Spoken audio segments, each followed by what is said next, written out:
Oh my. Who or what are you? I am the SEO vampire.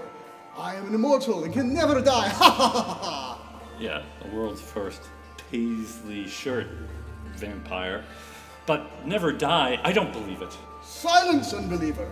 Many have tried to kill SEO. None have succeeded. Well, I bet I can kill you. Links don't matter for ranking anymore.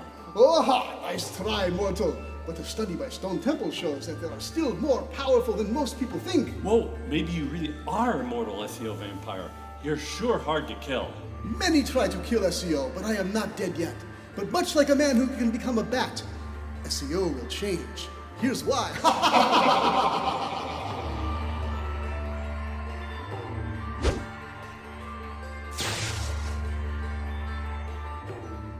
So Eric, I think we both agree that SEO is far from dead and it's not going anywhere soon, but it will be changing. And there's a number of things that you've talked about often that will bring about that change. So one of those is machine learning. Tell us a little bit about how that's going to affect search and SEO in the years to come. So machine learning is one of those things that people like to assume is going to kill SEO as we know it.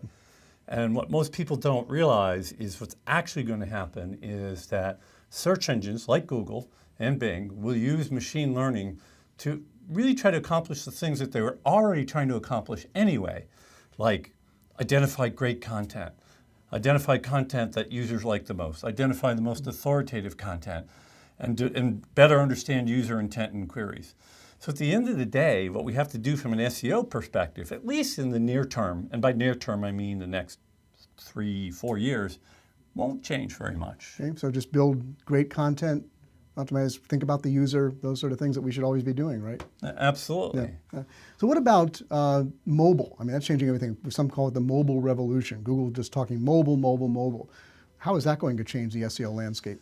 Well, it's a big change when everything moves to, and has moved dramatically in the direction of smartphone type devices and things like that. And in fact, for most websites, we see more than half the traffic actually comes initially to smartphone devices, or users are using smartphone devices. And in some industries, it's more than others. It gets as high as 70%.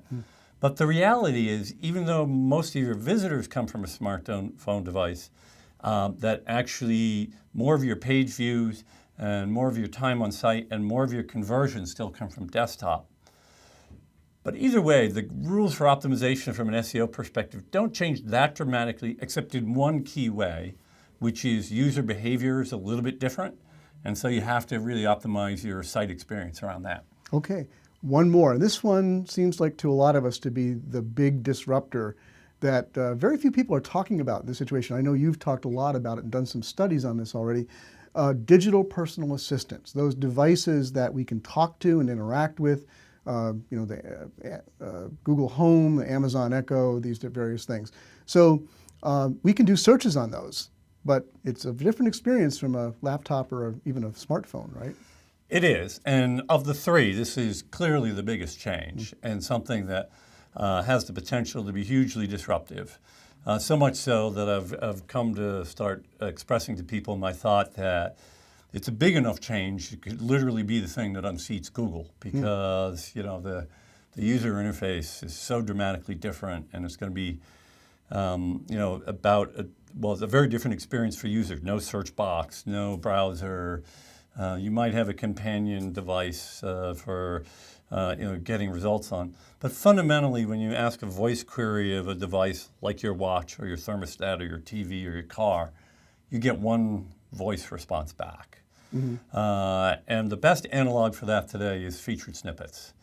So actually, if you can learn how to optimize for featured snippets, then that works really well for the digital personal assistance world. So that will be a big change.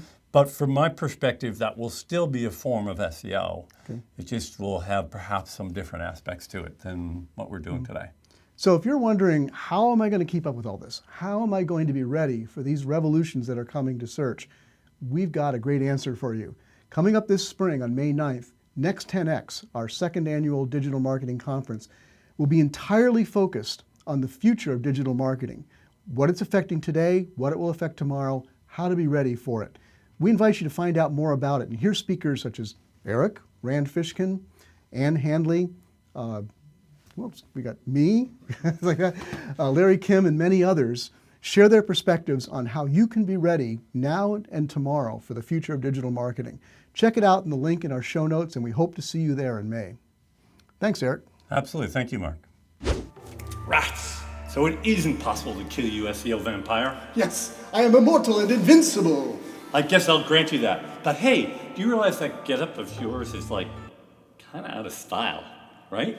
Ha! That was like being caught outside at sunrise. I think I just died a little inside.